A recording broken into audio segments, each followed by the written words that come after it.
ఆంధ్రప్రదేశ్లో ఎన్నికలు సమీపిస్తూ ఉండడంతో ప్రధాన పార్టీలన్నీ స్పీడును పెంచాయి.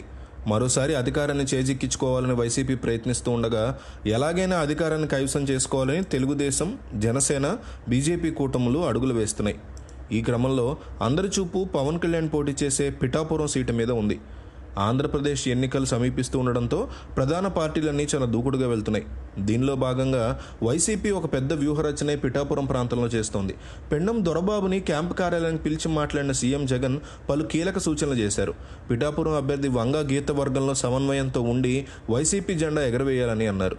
అంతేకాకుండా కాపు నేత ముద్దగడ పద్మనాభం, వైసీపీ నేతలు మిథున్ రెడ్డి, ద్వారంపూడి చంద్రశేఖర్ రెడ్డి లాంటి నేతలను కూడా రంగంలోకి దించారు. దీంతో పిఠాపురం కేంద్రంగా రాజకీయాలు మరింత హీట్ ఎక్కుతున్నాయి.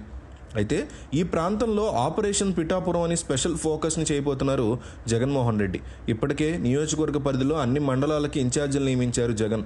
గొల్లప్రోలు మండలానికి ఇన్ఛార్జిగా మాజీ మంత్రి కురసాల కన్నబాబు, కొత్తపల్లి మండలానికి మంత్రి దాడిశెట్టి రాజాని సమన్వయకర్తగా పంపించారు. ఇప్పటికే వీరంతా రంగంలోకి దిగారు. కాపు ఉద్యమ నేత ముద్దగడ పద్మనాభం, పిఠాపురం నియోజకవర్గ వైసీపీ అభ్యర్థి వంగా గీతలతో జగన్ సమావేశమయ్యారు. ఈ సందర్భంగా నియోజకవర్గానికి చెందిన పలువురు ముఖ్య నేతలు జగన్ సమక్షంలో పార్టీలో చేరారు.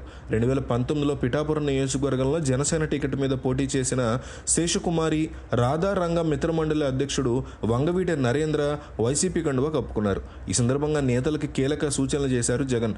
ప్రతిపక్షానికి ఎలాంటి స్కోపు ఇవ్వకూడదని, పక్కా ప్రణాళికతో ముందుకెళ్లాలని కోరారు.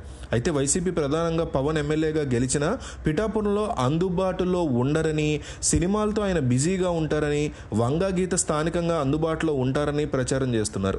అయితే ఈ ప్రచారం వైసీపీకి మేలు చేస్తుందా లేదా అన్న ప్రశ్న భిన్నాభిప్రాయాలు తెరమెక్కుతున్నాయి. జగన్ కానీ, చంద్రబాబు కానీ, బాలయ్య కానీ సొంత నియోజకవర్గాల్లో అందుబాటులో ఉండి పాలన సాగించట్లేదు. తమ పిఏల ద్వారా ఈ నేతలు పాలన సాగిస్తూ ఉంటారు. అయితే వంగా గీత స్థానికంగా అందుబాటులో ఉండడం ఆమె కొంతమేర కలిసి వస్తుందని చెప్పొచ్చు. వైసీపీ నేతలు మాత్రం ఇతర నియోజకవర్గాలతో పోల్చి చూస్తే ఈ నియోజకవర్గంలో గెలుపు కోసం చాలా ఎక్కువగా కష్టపడుతున్నారని సమాచారం. మరోవైపు వైసీపీ ఏప్రిల్లో ఉగాది టైంలో మేనిఫెస్టో రిలీజ్ చేయడానికి సిద్ధమవుతోంది. ఈ నెల 27వ తేదీన బస్సు యాత్ర మొదలు కానుండగా, బస్సు యాత్ర మొదలయ్యే సమయానికి మేనిఫెస్టో రిలీజ్ చేయాలని మొదట భావించారు. సరికొత్త హామీలతో వైసీపీ ముందుకు రాబోతోందని సమాచారం ఉంది. టీడీపీ సూపర్ 6 హామీలు బాగా ఉన్నాయి. అయితే వాటి ప్రచారం విషయంలో టీడీపీ ఫెయిల్ అవుతోందనే కామెంట్లు ఉన్నాయి. ఏపీ ఎన్నికల సమయం దగ్గర పడుతూ ఉండడంతో రాజకీయ పార్టీ నేతలు తీవ్ర స్థాయిలో ఒకళ్ళ మీద ఒకళ్ళు విమర్శలు కూడా చేసుకుంటున్నారు.